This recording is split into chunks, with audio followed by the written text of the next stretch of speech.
Selamat datang di Alur Donghua. Sebelum mendengarkan, jangan lupa subscribe, like, komen, dan share ya, biar Mimin tambah semangat. Selamat mendengarkan. Setelah menghabiskan beberapa jam mengalami pengalaman Xiaohua, Yuan akhirnya membuka matanya dan melihat sekeliling. Mereka belum kembali.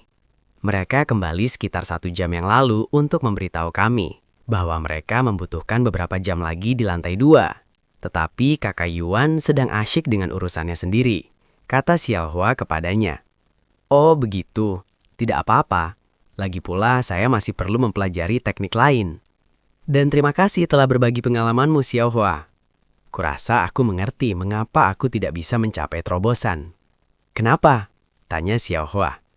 Kemungkinan besar itu disebabkan oleh kurangnya energi spiritual di tempat itu, katanya. Xiaohua langsung mengangguk. Energi spiritual sangat penting ketika seseorang mencoba melakukan terobosan, karena mereka membutuhkan sejumlah besar energi spiritual.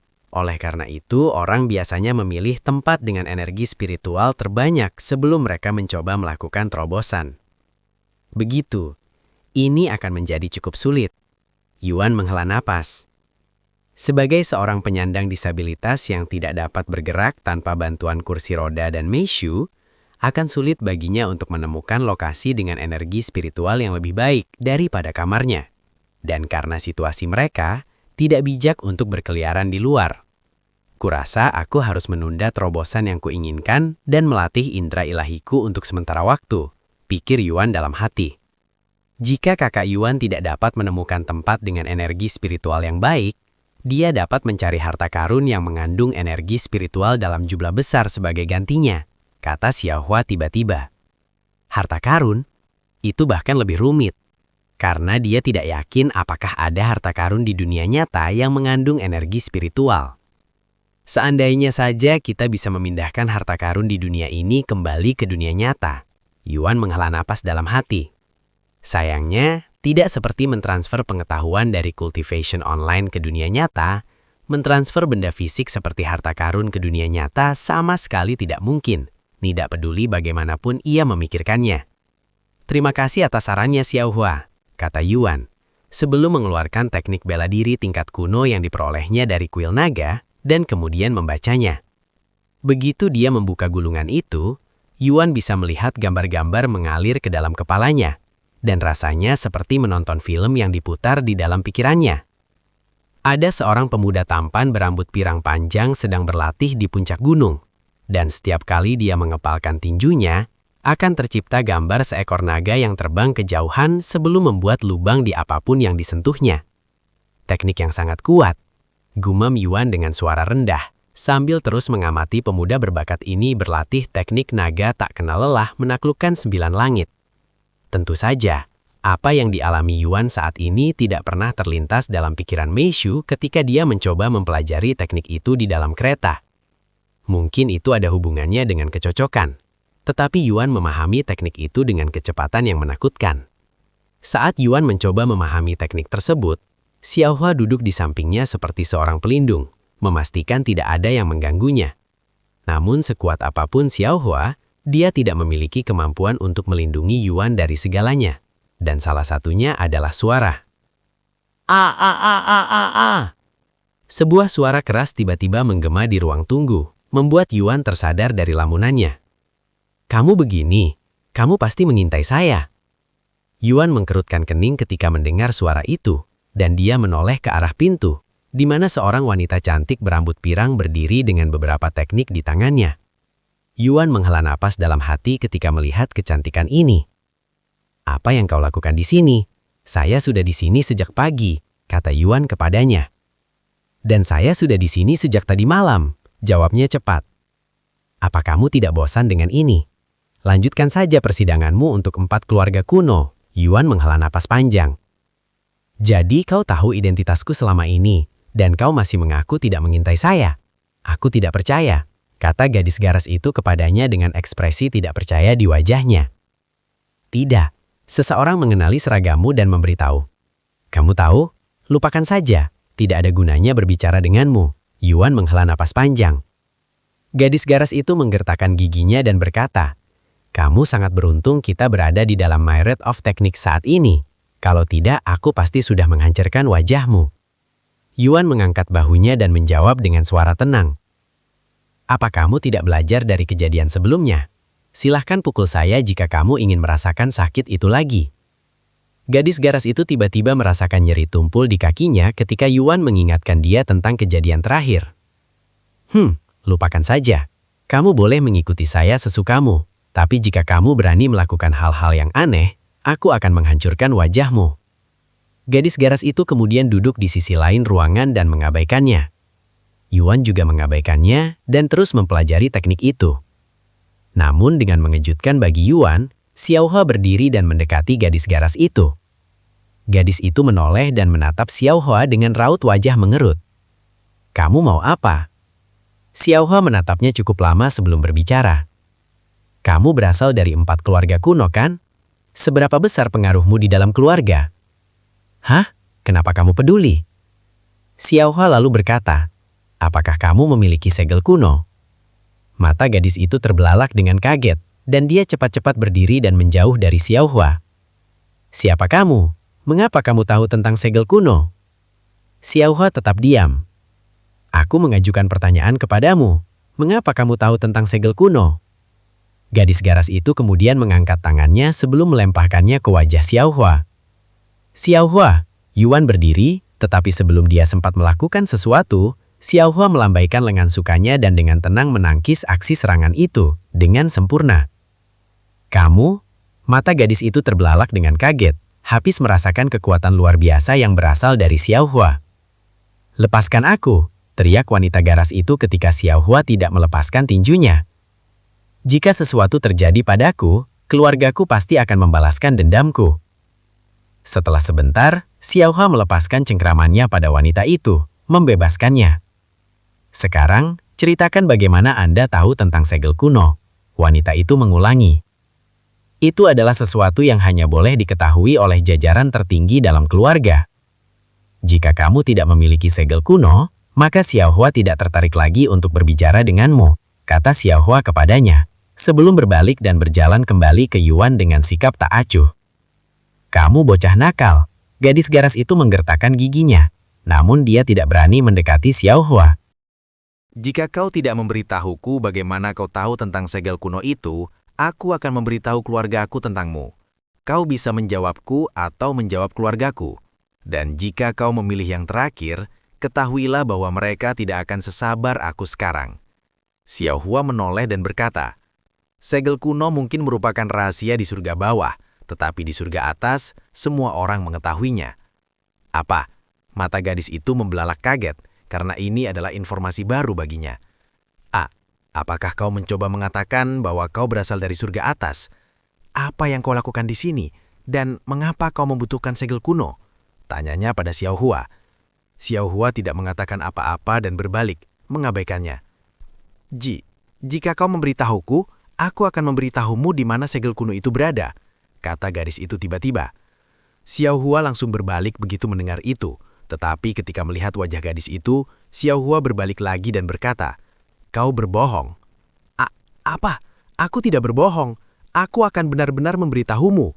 Namun Xiaohua mengabaikannya. Baiklah, jika kamu ingin bermain game ini, aku akan bermain denganmu. Wanita itu kemudian mengambil perlengkapannya sebelum bergegas keluar dari tempat itu. Apakah semuanya baik-baik saja, Xiaohua? Bukankah akan menjadi masalah jika 4 keluarga kuno mengejar kita? Yuan bertanya padanya setelah itu. Xiaohua mengangguk dan berkata, dia tidak akan memberitahu keluarganya tentang ini, dan bahkan jika mereka mengejar kita, Xiaohua bisa menghadapi mereka. Kau terdengar yakin bahwa dia tidak akan memberitahu keluarganya. Mengapa begitu? Tanya Yuan. Karena dia tidak dapat menghubungi keluarganya kecuali jika dia menyelesaikan persidangannya, apapun situasinya. Begitu. Bagaimana dengan segel kuno? Apa itu? Segel kuno adalah harta karun yang dimiliki oleh masing-masing dari 4 keluarga kuno, dan jika seseorang mengumpulkan keempatnya, mereka akan dapat memasuki alam primordial. Alam primordial? Tempat seperti apa itu? Tanya Yuan dengan penasaran. Xiaohua menatap Yuan dalam diam sejenak sebelum bergumam dengan suara rendah. Alam primordial adalah rumah Xiaohua. Apa? Mata Yuan membelalak kaget. Rumah yang kau maksud adalah tempat di mana kamu dilahirkan? Tanya Yuan tadanya. Xiao Hua mengangguk. Alam primordial adalah tempat istimewa yang bukan bagian dari 9 langit dan Xiao Hua dilahirkan di sana.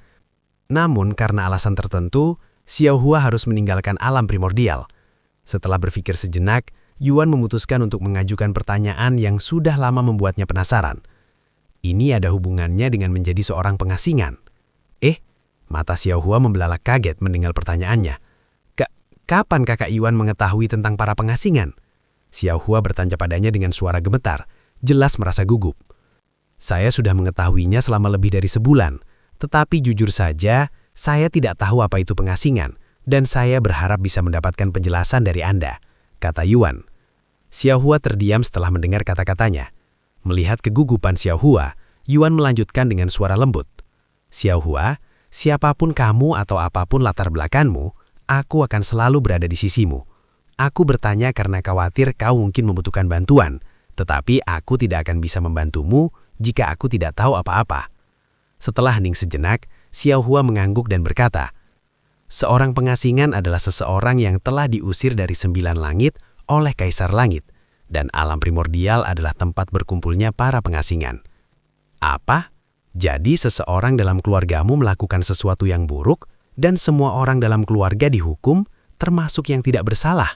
Yuan terdiam, menganggap hukuman itu kejam dan tidak adil, terutama terhadap anak-anak yang tidak bersalah, dan mereka yang akan bergabung dengan keluarga di masa depan.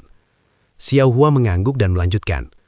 Setelah diasingkan, mereka tidak dapat memasuki 9 langit lagi, atau akan diburu oleh semua orang di 9 langit. Dan begitu seseorang dicap sebagai orang buangan, mereka tidak dapat menghapus gelar itu, tidak peduli berapa lama waktu berlalu atau apapun yang mereka lakukan. Namun ada satu pengecualian, yaitu lewat warisan tangan tertinggi. Jika seorang pengasingan dapat memenuhi warisan itu, orang itu dan keluarganya akan diizinkan untuk kembali ke 9 langit dan tidak akan dianggap sebagai pengasingan lagi. Namun hanya satu orang per keluarga yang dapat memegang warisan itu, dan Xiao Hua dipilih untuk memenuhi warisan ini. Tidak bisa dipercaya. Tak sangka keluargamu akan memberikan tanggung jawab sebesar itu kepada seseorang yang masih sangat muda, memaksamu untuk memikul beban seberat itu. Yuan mengengah. Tidak apa-apa, Xiao Hua juga ingin melakukannya. Adapun warisanmu, kita hanya perlu mencapai surga tertinggi kan? Tanya Yuan kemudian. Xiao Hua mengangguk lalu berkata, iya, tapi mencapai surga tertinggi hanyalah permulaan dari warisan itu. Xiao Hua tidak tahu apa-apa selain itu. Tidak apa-apa, kita akan tahu saat sampai di sana, kata Yuan. Kakak Yuan, masih ada satu hal lagi yang perlu kau ketahui tentang para pengasingan, katanya tiba-tiba. Yuan menatapnya sambil tersenyum dan berkata, tidak apa-apa, kamu bisa bercerita padaku. Sebagai seorang pengasingan, meskipun memegang warisan surga tertinggi, Xiao Hua akan terus diburu oleh kultivator lain, jadi dia mungkin akan menimbulkan masalah bagi kakak Yuan, kata Xiao Hua padanya. Apa? Kenapa kau harus diburu saat kau menjadi pemegang warisan? Tanya Yuan dengan mata terbelalak. Karena begitulah cara Kaisar Langit membuatnya. Dia ingin mempersulit para pengasingan untuk menghindari takdirnya. Jika sedemikian mudah menyelesaikan warisan itu, orang-orang pasti sudah lama melarikan diri dari alam primordial. Namun sejak jutaan tahun, tidak ada satupun yang berhasil mencapai kebebasan sejati, kata Xiao Hua. Kita tidak hanya diburu oleh semua orang di 9 langit, tetapi kekuatan kita juga dibatasi sehingga kita tidak dapat naik ke tingkatan yang lebih tinggi terlalu cepat. Itu tidak adil, seolah-olah mereka memperlakukan para pengasingan seperti binatang, tersentak Yuan. Untungnya Xiao Hua tidak perlu khawatir diburu sampai setelah surga ketiga, di mana para kultivator memiliki kemampuan untuk membedakan siapa saja yang merupakan orang buangan. Apakah ini sebabnya Nona Su memperingatkanku untuk segera meninggalkan Xiao Hua? Karena Xiao Hua akan terus diburu oleh orang lain, dan jika aku bersamanya, aku mungkin juga akan diburu. Yuan akhirnya menyadari mengapa Su Jiaqi mengatakan hal itu saat itu. Ternyata dia hanya peduli padanya. Namun, bahkan jika seluruh dunia mengejar Xiao Hua, Yuan telah memutuskan bahwa dia tidak akan meninggalkannya apapun yang terjadi. Jangan khawatir Xiao Hua, sekalipun seluruh dunia menentangmu, aku akan berada di pihakmu. Lagi pula, kau tidak melakukan kesalahan apapun. Jika aku berkesempatan berbicara dengan Kaisar Langit, aku akan menyampaikan unek-unekku dan mencari keadilan untukmu. Terima kasih kakak Yuan, kata Xiao Hua merasa lega karena Yuan tidak meninggalkannya karena statusnya. Xiao Hua, apakah kau ingin mengunjungi rumahmu? Apakah itu sebabnya kau meminta segel kuno kepada gadis itu? Yuan bertanya padanya beberapa saat kemudian. Xiaoha mengangguk dan berkata, seseorang tidak dapat meninggalkan alam primordial tanpa warisan surga tertinggi, tetapi begitu mereka pergi, mereka tidak dapat kembali ke alam primordial tanpa segel kuno. Dengan segel kuno, seseorang dapat masuk ke alam primordial sesuka hati. Begitu, apakah kau menurutmu 4 keluarga kuno akan meminjamkan segel kuno mereka kepada kita? Mungkin tidak, tapi tidak masalah apa yang dipikirkan oleh 4 keluarga kuno. Selama orang yang memegang segel kuno itu bersedia, mereka bisa menyerahkan segel kuno tersebut, kata Xiaoha. Oh, siapa yang saat ini memegang segel kuno? Kita tidak akan tahu kecuali kita mencoba, kata Yuan terdengar sedikit antusias. Xiaoha menggelengkan kepalanya dan berkata, Xiaoha hanya tahu bahwa setiap keluarga memiliki satu orang yang memegang segel kuno, tetapi identitas orang itu sangat rahasia, dan hanya tokoh penting dalam keluarga yang akan memiliki informasi itu. Selain itu, orang yang memegang segel kuno dapat berada di mana saja di 9 surga. Misalnya, mungkin ada pemegang segel di surga ketiga, sementara pemegang segel lainnya berada di surga-surga lainnya. Lagi pula, 4 keluarga kuno ada di seluruh 9 surga. Ah, jadi kau bilang mungkin ada pemegang segel di surga tertinggi? Itu malah membuat semuanya jadi lebih rumit. Yuan menghela napas. Iya, tetapi keempat pemegang segel kuno akan berkumpul di lokasi yang sama setiap 10 tahun sekali, untuk memastikan bahwa semua orang masih memiliki segel mereka. Jika kita dapat mengetahui lokasi dan waktu pertemuan mereka berikutnya, mungkin kita dapat bertemu dengan mereka semua sekaligus, kata Xiaoha. Namun, sekedar bertemu dengan mereka saja tidak akan ada gunanya. Kita perlu meyakinkan mereka untuk meminjamkan segel kuno mereka kepada kita juga, dan itu mungkin akan menjadi bagian yang tersulit. Kakak Yuan, sebaiknya kita lupakan ini dulu. Tidak ada gunanya mencari segel kuno sekarang. Sekalipun kita berhasil mendapatkannya sekarang, kita tidak akan bisa pergi ke sana, katanya. Ah, kenapa tidak? Tanya Yuan. Karena kakak Yuan terlalu lemah. Jika kita pergi ke sana sekarang, kau pasti akan mati. Ah, alam primordial seberbahaya itu. Kukira itu rumahmu. Mata Yuan belalak saat kaget. Iya, di sanalah keluarga Xiaoha berada. Tetapi ada juga para pengungsi lain yang tinggal di sana. Belum lagi energi kekacauan di dunia itu. Disebut alam primordial terutama karena energi kekacauan yang sangat umum di era primordial. Dan jika seseorang tidak memiliki kultivasi yang cukup, mereka akan hancur sampai mati hanya dengan berada di sekitar energi itu. Wow, bukankah ini berarti semua orang yang tinggal di alam primordial adalah kultivator yang sangat kuat? Tanya Yuan. Xiaoha mengangguk dan berkata, mereka sangat kuat sehingga ketika bayi lahir mereka sudah memiliki basis kultivasi seorang penguasa rih. Ah, terlahir sebagai penguasa rih? Orang bisa terlahir sebagai kultivator? Yuan terkejut ketika mendengar informasi seperti ini. Iya, di alam surga atas, banyak orang terlahir sudah memiliki basis kultivasi, karena orang tua mereka membantu mereka dengan memelihara mereka dengan energi spiritual sebelum mereka lahir. Wah, sekarang aku benar-benar ingin pergi ke alam primordial, gumam Yuan. Beberapa saat kemudian Yuan kembali mempelajari teknik tingkat kuno hingga Yuro dan teman-temannya kembali. Maaf ya, kami lama sekali. Kakak, ada begitu banyak teknik yang harus dipelajari dan kami tidak tahu apa yang kami inginkan. Yuro meminta maaf kepadanya setelah itu. Aku tidak masalah. Karena kalian sudah kembali, apakah ini berarti kalian sudah selesai? Teknik kultivasi apa yang kalian pilih? Tanya Yuan kepada mereka dan dia bisa melihat masing-masing dari mereka memegang sebuah gulungan. Well, kami sudah memilih banyak, tetapi kami belum yakin apakah kami ingin memilikinya sekarang, karena kami masih perlu melihat apakah kami mampu membelinya, kata Yuro. Jangan khawatir soal harganya, aku akan membayar meskipun kamu tidak mampu, kata Yuan kepada Yuro setelah mendengar ucapannya. Benarkah? Mata Yuro berbinar dengan penuh kegembiraan. Meskipun awalnya terasa aneh, akhirnya dia terbiasa dimanjakan oleh Yuan. Sekarang dia bahkan menikmati dimanjakan. Meishu, Nona Xia, saya juga akan membayar untuk teknik Anda. Ah, kamu tidak perlu membayar untuk barang-barang saya juga, kata Xia Jingyi dengan suara terkejut. Dan dia melanjutkan, lagi pula kamu bisa memanggil saya Jingyi saja. Terasa aneh dipanggil Nona oleh seseorang yang lebih tua daripadaku. Tidak apa-apa, biarkan saya membayarnya. Akan terasa aneh juga jika aku yang membayar untuk semua orang kecuali kamu. Yuan bersikeras untuk membayar teknik kultivasinya. Oke, terima kasih Senior Yuan. Senior Yuan, panggil saya Yuan Tian saja. Yuan terkekeh. Baiklah, mari kita periksa tekniknya. Beberapa menit kemudian mereka tiba di meja resepsi. Halo, kami ingin menanyakan harga untuk teknik-teknik ini, kata Yuro kepada pemuda yang bekerja di balik meja. Pemuda itu menoleh dan menatap Yuro dengan ekspresi berpikir di wajahnya. Oh, aku ingat kamu. Kamu gadis yang membeli teknik suam ayun kemarin siang, kata pemuda itu. Karena dia ada di sana saat Yuan dan Yuro pertama kali mengunjungi toko tersebut. Lalu dia menoleh ke arah Yuan. Senang bertemu Anda lagi, senior. Halo, kamu masih bekerja di meja ini? Kamu tidak perlu bergantian dengan orang lain seperti Zhu Yuyin, tanya Yuan kepadanya. Hahaha, saya pekerja tetap di sini, jadi tidak, saya tidak punya pengganti, katanya. Begitu. Ngomong-ngomong, berapa biaya untuk teknik-teknik ini? Coba saya lihat apa yang kamu punya. Euro dan yang lainnya meletakkan teknik-teknik yang mereka pegang di atas meja. Dan pemuda itu segera mulai memeriksa gulungan-gulungan tersebut. Total uangmu akan berjumlah 0 koin emas, kata pemuda itu sambil tersenyum. Permisi? Euro mengangkat alisnya dengan bingung, jelas meragukan apa yang baru saja didengarnya. Kau tadi bilang 0 koin emas? Bukankah itu pada dasarnya gratis? Tanya Yuan dengan ekspresi terkejut di wajahnya. Iya, gratis.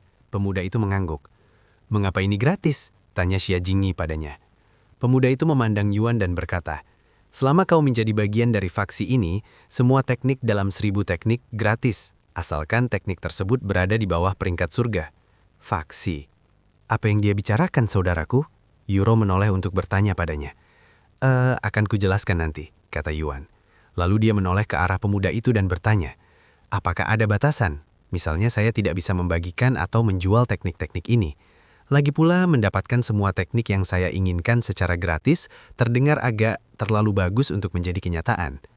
Satu-satunya batasan adalah Anda hanya diperbolehkan menggunakan 10 teknik gratis per tahun. Jika Anda ingin menjual atau membagikan teknik tersebut, Anda bebas melakukannya, kata pemuda itu. Euro dan Xia Jingyi saling memandang dengan ekspresi tercengang di wajah mereka. Mereka terkejut dan tak bisa berkata-kata dengan hak istimewa Yuan. Sebenarnya apa itu faksi dan bagaimana cara mereka bergabung? Orang tuaku harus mengeluarkan beberapa miliar dolar untuk mendapatkan teknik kultivasi tingkat surga. Tetapi kakak Tia hanya perlu bergabung dengan sebuah faksi untuk mendapatkan 10 teknik gratis setiap tahunnya, selama teknik tersebut di bawah tingkat surga, pikir Euro dalam hati. Jika menurutmu ini terlalu bagus untuk menjadi kenyataan, tunggu saja sampai kamu mencapai peringkat faksi yang lebih tinggi. Karena semakin tinggi peringkatmu, semakin baik teknik yang bisa kamu dapatkan secara gratis. Pemuda itu melanjutkan. Apakah kau juga bagian dari faksi itu? Yuan tak kuasa menahan diri untuk bertanya. Haha, tentu saja tidak. Itu terlalu tidak realistis bagiku. Sampai-sampai aku bahkan tidak bisa bermimpi menjadi bagian dari faksi Master Bai. Lalu bagaimana kau tahu bahwa aku bagian dari faksi itu? Tanya Yuan kemudian. Pemuda itu kemudian mengambil sebuah jimat dari bawah meja dan berkata, ketika jimat ini bersinar keemasan, itu berarti ada seseorang dari faksi ini di depanku. Begitulah caraku mengetahuinya. Wah, itu keren sekali. Menurutmu aku bisa dapat satu? Maaf senior, tapi ini bukan sesuatu yang bisa diberikan kepada sembarang orang, bahkan jika mereka dari faksi yang sama. Saya hanya punya satu karena saya bekerja di Myriad of Techniques. Jika Anda inginkan, Anda harus mencapai pangkat kapten. Pemuda itu menjelaskan kepadanya. Begitu, terima kasih sudah memberitahuku, kata Yuan. Lalu dia menoleh ke arah Euro dan yang lainnya. Karena aku bisa mendapatkan teknik apapun di bawah peringkat surga secara gratis, dan aku masih punya 10 slot tahun ini, apakah kamu ingin kembali dan melihat-lihat lagi? Aku tidak akan heran jika ada beberapa teknik yang menarik minatmu, tetapi kamu memutuskan untuk mengabaikannya karena khawatir dengan harganya. Benarkah? Kau akan menggunakan 10 slot berhargamu untuk kami? Euro menatapnya dengan mata terbelalak. Iya, saya tidak keberatan, Yuan mengangguk. Terima kasih kakak, aku mencintaimu, kata Euro. Terima kasih Yuan Tian, aku pasti akan membalas budimu suatu hari. Xia Jingyi menundukkan kepala dan membungkuk padanya. Saya rasa aku akan tetap menggunakan teknik-teknik ini untuk sementara waktu, kata pemuda itu sambil tersenyum. Euro dan yang lainnya segera meninggalkan tempat itu dan kembali ke lantai 2 untuk melihat teknik-teknik tersebut sekali lagi. Yingying, bagaimana denganmu? Kamu hanya tahu satu teknik saat ini kan? Kamu juga harus melihat-lihat sekeliling, kata Yuan padanya setelah itu. Lan Yingying kemudian muncul di hadapannya dan berkata, apakah benar-benar tidak masalah jika aku juga mendapatkan teknik? Tentu saja, dia mengangguk. Setelah semua orang kecuali Xiaohua pergi, Yuan kembali ke ruang tunggu dan melanjutkan mempelajari teknik tinju tingkat kuno. Meskipun dia jelas menunjukkan kecocokan yang besar dengan teknik tersebut, Yuan tak bisa mempelajari teknik ini semudah ia mempelajari teknik-teknik yang lain. Seperti yang kuduga, dari teknik tingkat kuno, aku tak bisa mempelajarinya secepat aku mempelajari teknik-teknik yang lain, pikir Yuan dalam hati. Sekarang setelah kupikir-pikir, tatapan naga juga merupakan teknik tingkat kuno, dan butuh beberapa minggu bagiku untuk mempelajari teknik tersebut. Meskipun hanya 1 minggu yang berlalu dalam waktu nyata, aku telah mengalami banyak minggu saat mempelajari teknik tersebut di dalam pikiranku. Jadi aku tetap harus menghitungnya sebagai teknik kuno. Jika dia menggunakan tatapan naga sebagai contoh, dia mungkin membutuhkan paling tidak sebeberapa minggu untuk mempelajari teknik tinju. Namun hal ini tidak membuat Yuan patah semangat. Bahkan hal itu justru membuatnya mempelajari teknik tersebut dengan lebih serius. Waktu terasa berlalu sangat cepat saat Yuan asyik mempelajari teknik. Dan sebelum ia menyadarinya, para wanita itu kembali ke sisinya dengan teknik-teknik baru yang mereka miliki. "Kami kembali saudaraku," kata Yuro kepadanya. Yuan membuka matanya dan menatap mereka. Baik Meishu maupun Xia Jingyi memegang satu gulungan, sedangkan Yuro memiliki 2 gulungan. Yuan mencari Lan Yingying di sekitarnya. "Saudara, kau mencari siapa?" tanya Yuro padanya. "Yingying, dia masih mencari teknik yang tepat," katanya. "Yingying? Siapa?" Yuro mengangkat alisnya. Pada saat itulah Yuan menyadari bahwa dia belum memperkenalkan Lan Yingying kepadanya. Aku lupa memperkenalkannya kepadamu. Tapi namanya Lan Yingying dan dia seperti Xiao Hoa dan Feng Feng." Yuan memberikan penjelasan singkat padanya. "Seperti Xiao Hoa dan Feng Feng," Yuro merenung. "Oh, aku benar-benar lupa. Kakak Tian telah mendapatkan pelayan tingkat kuno selama di alam mistik.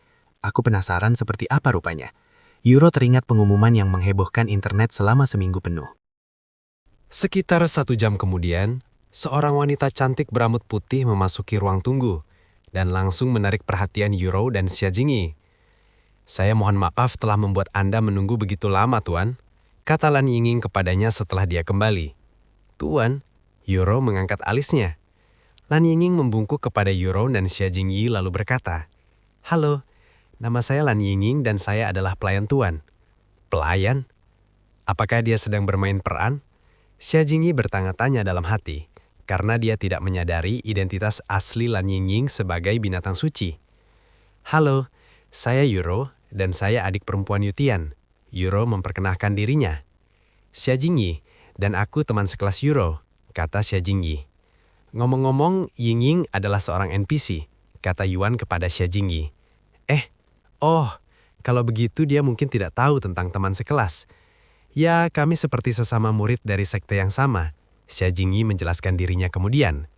Setelah perkenalan mereka, Yuan membawa mereka kembali ke pemuda di meja resepsi. 6 teknik tingkat surga ya. Bagaimana dengan yang kalian temukan sebelumnya? Apakah kalian masih menginginkannya? Tanya pemuda itu kepada mereka. "Tidak, kita akan menggunakan teknik baru saja." Yuro menggelengkan kepalanya. "Saya mengerti. Nanti akan saya kembalikan untuk Anda." "Maaf atas ketidaknyamanannya," kata Yuan. "Sama saja, saya hanya menjalankan tugas saya." Pemuda itu kemudian mencatat teknik-teknik yang mereka pelajari. Dan setelah beberapa menit, dia mengembalikan gulungan-gulungan itu kepada Yuro dan yang lainnya. "Baiklah, kamu sudah siap. Senior, kamu masih punya 4 teknik gratis lagi untuk sisa tahun ini. Ini akan diriset pada awal tahun depan." "Saya mengerti. Terima kasih." Yuan mengangguk. "Sampai jumpa lain kali, senior." Pemuda itu membungkuk kepada mereka saat mereka meninggalkan tempat itu. "Wah, sudah selarut ini.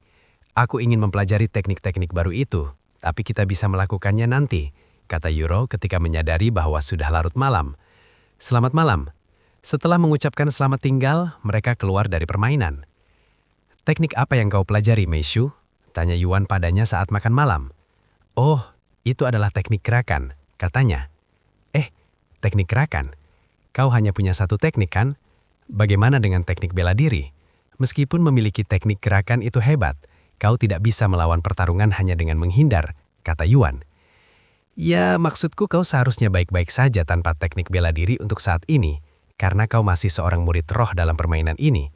Tapi begitu kau mencapai kultivasi yang lebih tinggi, teknik bela diri sangat penting, karena setiap orang akan memilikinya, dan kau tidak bisa melawan teknik bela diri dengan tangan kosong."